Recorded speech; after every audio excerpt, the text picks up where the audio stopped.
26 ईसा पूर्व सिकंदर इस एरिया में एंट्री मार रहा था। और जब इधर एंट्री मार रहा है तो बताइए ये कौन सा एरिया कहलाएगा? आसान था, यहाँ दो महाजनपद मिलेंगे, एक आपका कौन सा मिलेगा? कंबोज, एक आपको मिलेगा गांधार। तक्षशिला राजधानी थी, तो वो इस एरिया में आने लगा। कौन? सिकंदर। अब सिकंदर जब यहाँ आने लगा तो तक्षशिला जो जगह था, तक्षशिला के एक गुरु थे जिनका नाम था चाणक्य, विष्णुगुप्त या कौटिल्य, तीनों उन्हीं का नाम था।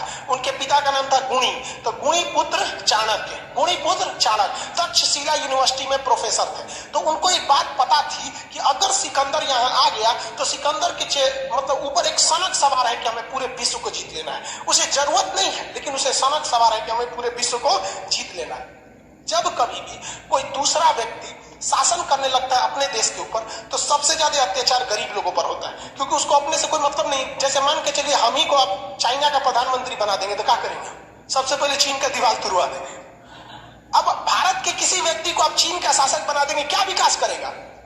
जिस जमीन पे आप पैदा नहीं हुए हैं, कभी भी उस जमीन से प्रेम हो ही नहीं सकता है। क्यों जमीन से प्रेम हो जाता है? बचपन से हम लोग उस जमीन की मिट्टी खाए होते हैं, मिट्टी खा खा के बड़े हुए ना, इसलिए इससे प्रेम हो जाता है। इसलिए हम इसके बारे में कभी गलत ही नहीं सोच सकते। सोचा सिकंदर आएगा भारत में, खुद तो करेगा नहीं, अपना कोनो स्टाफ बैठा देगा, कहेगा हमको यहाँ से 1 लाख रुपया भेजना, तू वहां से 2 लाख रुपया वसूलेगा, अपने कमाएगा। बहुत बर्बादी होने लगता है ना। तो ये बात किसको पता चल गई? चाणक्य को, कि सिकंदर एंट्री मार चुका है। सिकंदर चाणक्य ने तक्षशिला, ये जगह कौन सा है? तक्षशिला। कंबोज तो बर्बाद हो चुका था, तक्षशिला ही बड़ा था। कंबोज, ये जो तक्षशिला था ना, कंबोज को भी मिला लिया अपने में। तो तक्षशिला के राजा जो थे आम्भिक थे। तक्षशिला के राजा आम्भिक। आम्भिक में 2 समस्या है। आम्भिक एक डरपोक शासक था, बहुत ही योग्य नहीं था। दूसरा, इससे थोड़ा अय्यास बहुत बड़का था। ये सब मराया है सब यही चक्कर में, सबको समझे में नहीं आता है इसे। तो इसको मतलब डेली कोई ना कोई इसको पसंद आ जाती थी। इसको अपनी पत्नी से जमता नहीं था आम्भिक को, तो इसकी पत्नी खुद से नहीं झगड़े। और जब कभी भी फैमिली में झगड़ा होता है ना, जब कभी भी फैमिली में झगड़ा होता है तो फिर बहुत बड़ा प्रलय आता है, बहुत दिक्कत हो जाता है, व्यक्ति का विकास रुक जाता है। क्योंकि सड़क पे पड़े कितने भी कंकड़ हो, आपके कदम नहीं रोक सकते हैं, लेकिन एक छोटा सा कंकड़ आपके जूता के अंदर चला गया ना, तो 1 कदम आगे नहीं बढ़ने देता है। इसलिए समाज में कितना भी खटर पटर हो, आपको विकास कोई नहीं रोक सकता है। लेकिन आपके अपने परिवार में कभी माँ बाप में झगड़ा हो जाएगा, चाचा से हो जाएगा, भाई बहन में हो जाएगा, आपका घर का विकास कभी नहीं हो सकता। और ये हिंदुस्तान के लगभग 50% घर की समस्या यही है, सबसे बड़ा समस्या यहाँ पे। लड़ेगा सब अपने में, हद है यार। देखेंगे ना, अब मम्मी पापा में झगड़ा होगा, बताओ। बूढ़ो शिला, तक्षशिला के राजा कौन थे? आम्भिक। तक्षशिला के राजा आम्भिक। इनका पत्नी से जमता था नहीं, तो पति पत्नी जो होते उन्हें दाम्पत्य जीवन कहा जाता है। शुद्ध हिंदी में दंपत्ति मतलब क्या होता है? Husband wife. तो इनके दाम्पत्य जीवन उतना अच्छा से नहीं था। जबकि सिकंदर की पत्नी रेक्सोना बहुत सुंदर भी थी और मतलब दोनों में जमता भी था, दूरदर्शी विचारधारा की थी वो। अब इसका फायदा उठा लिया कौन? सिकंदर। और तक्षशिला पर आक्रमण कर दिया। तक्षशिला पर जब आक्रमण किया तो तक्षशिला पर आक्रमण के डर के मारे आम्भिक सिकंदर की अधीनता स्वीकार कर लिया। और ये भारत की जमीन पर, उस समय अखंड भारत की धरती पर सिकंदर की पहली जीत हो गई।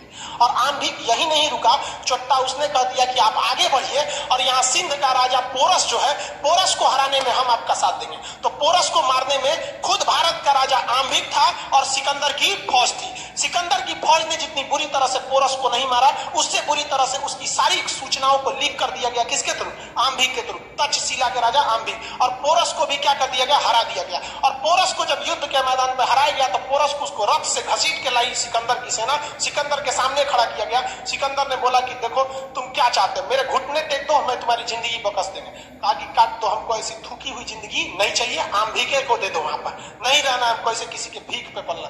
तो बहुत खुश हुआ सिकंदर, बहादुर ही बहादुर की इज्जत करता है वहां पर, बहुत खुश हुआ। और सिकंदर की पत्नियों खुश हो गई। तो सिकंदर को कहा कि रे देखा है खुश हो रही है रे, डबल बॉन्ड बनाएगी क्या? राखी बांध, राखी बांध। तो क्या बनवा दिया? राखी बनवा दिया। समझ आ रहा है कि नहीं आ रहा? सिकंदर भी टेंशन फ्री हो गया, क्योंकि बहादुर था, इसको टेंशन था कहीं कहीं व्हाट्सएप नंबर मिल गया तो दिक्कतें हो जाए। तो समझ में आ गया कि नहीं आ गया? तो सिकंदर की पत्नी का नाम क्या था? रेक्सोना। सिकंदर की पत्नी रेक्सोना ने किसके हाथ में राखी बांधी है? पोरस के। अब पोरस को कहा गया कि देखो हम तुम्हें एक राजा की उपाधि देते हैं, तुम्हारा सब कुछ तुम्हारी वीरता को देखकर लौटा देते हैं, बदले में तुमसे एक ही चीज मांगते हैं, जब तो हम आगे की ओर आक्रमण करेंगे। किधर की ओर? मगध की ओर, क्योंकि अब मगध इतना आगे आ चुका था, तो तुम हमारी क्या करना? मदद करना। अब इस तो घेरा गया पोरस। रीजन क्या है? सिकंदर तो सार हो गया ना उसके, नहीं क्या हो गया? बानोई हो गया, बानोई हो गया वहां पे, एक वो रिश्तेदार हो गया। दूसरा, हारे हुए हो यार, तुम्हारे दादागिरी नहीं चल पाएगा हारने के बाद। कितनों शान दिखा लो कि मार दो, ये कर दो, लेकिन हार होती है। तो मजबूरी में अब पोरस, आम्भिक दोनों और सिकंदर तीनों की अब भूमिका किधर थी आगे बढ़ने के लिए? भी दो राजा का गुरु का नाम चाणक्य। ये कहाँ आए थे? मगध में। समझाने किसको? धनानंद को समझाने आए थे। और धनानंद को समझा रहे थे कि अगर ये सिकंदर यहाँ घुस जाता है तो यहाँ से आर्थिक विदोहन करेगा, आने वाली पीढ़ियों तक को बर्बाद कर देगा, आप इसको संभालिए नहीं तो बहुत दिक्कत हो जाएगा। अब इस बीच धनानंद नशे में था और ऑर्केस्ट्रा देख रहा था। कहता कि रे कहाँ का आया है ब्राह्मण? धनानंद इनको चाणक्य को उनका चोटी पकड़ के फेंकवा दिया बाहर। सोचो, चोटियां नोच के फेंकवा दिया, और नोचा तब खुल गया। बांधते थे लोग ना चोटी, उसे खुल गया वहां पे।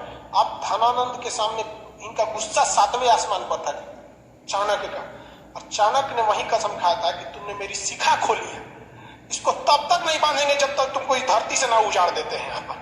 अब वहां से धनानंद चले आए वापस, सॉरी धनानंद कह रहे हैं चाणक्य। और चाणक्य यहाँ आए कहां पर?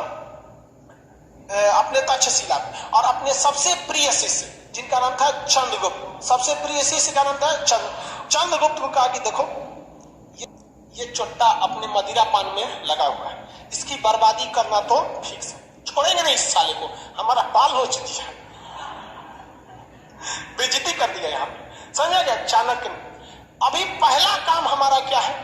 सिकंदर। इसलिए दिमाग से उतर जाओ और हकीकत देखिए। चाणक्य गुरु चाणक्य ने चंद्रगुप्त मौर्य को बताया ही नहीं था कि मगध में मेरी बेइज्जती हुई, क्योंकि गुरु को पता था कि जो मेरा शिष्य है इसको माइंड डेविएट हो जाएगा कि ये सिकंदर से बड़ा दुश्मन मानने लगेगा किसको?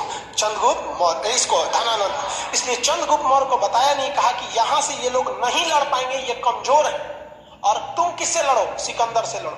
कहा कि महाराज हम ना राजा है ना कुछ है, हम चाचा वो अकेले 3-3 गो राजा, हम लड़ेंगे कहां?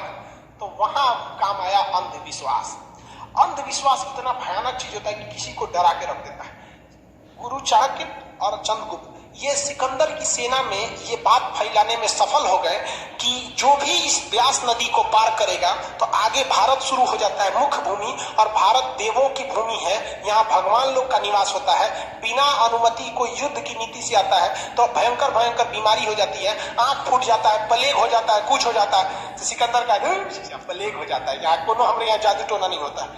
तब तक भोजन में चंद्रगुप्त मौर्य सिकंदर की एगो सेना को मारा, अब मार के उसकी वर्दी वर्दी पहन के गुप्तचर बन के घुस गया, क्योंकि भाई गुरु थे चाणक्य, उनको पता था कि किस तरह से ये अजात शत्रु ने वर्षकार की मदद से घुसकर वैशाली में हर एक जानकारी निकाल लिया। उसी तरह चंद्रगुप्त मौर्य को चाणक्य ने एक गुप्तचर बना के किसकी फौज में घुसा दिया?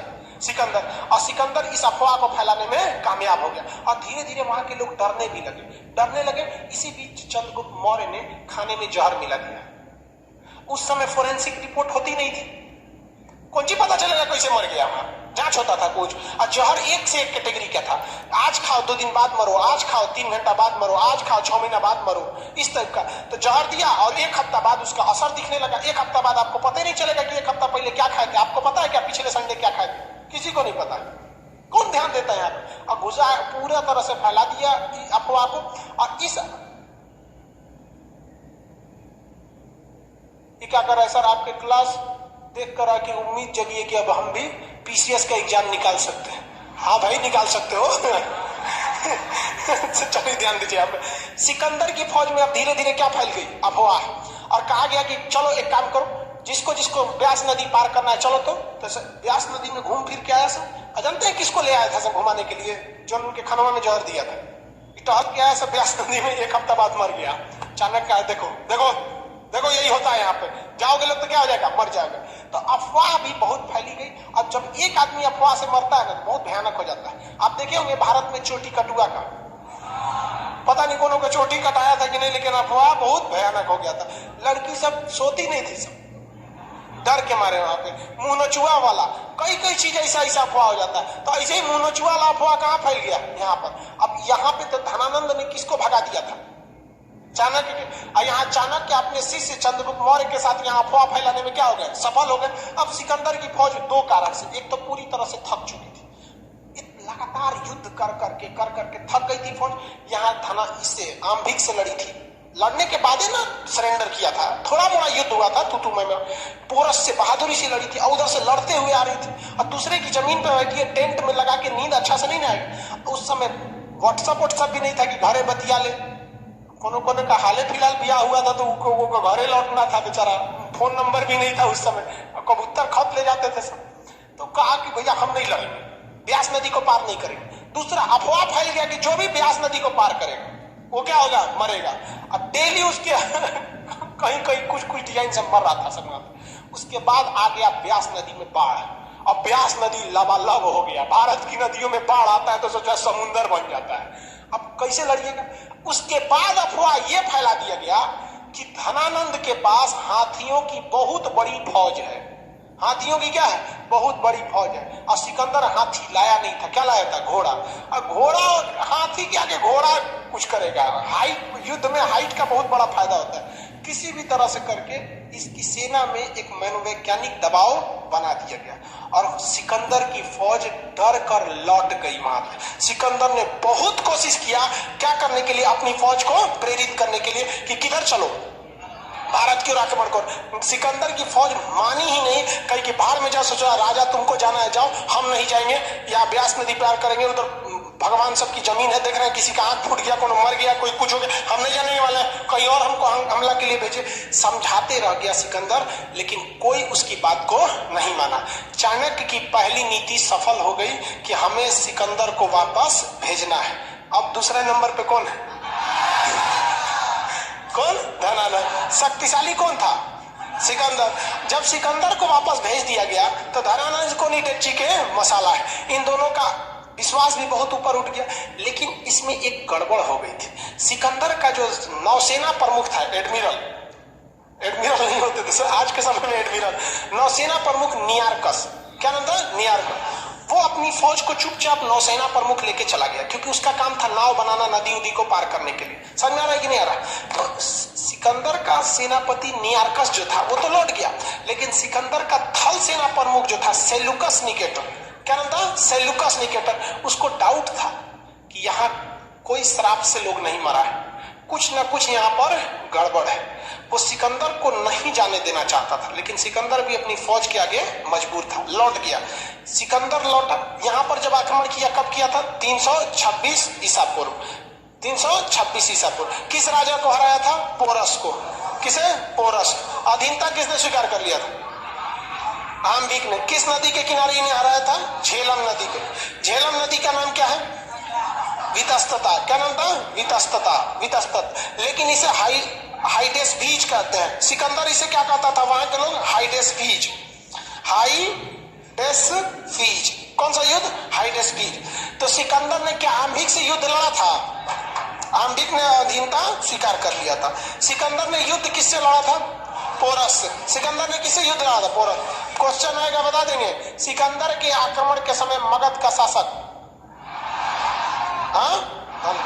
सिकंदर की अधीनता स्वीकार करने वाला भारत का पहला शासक आम्भिक।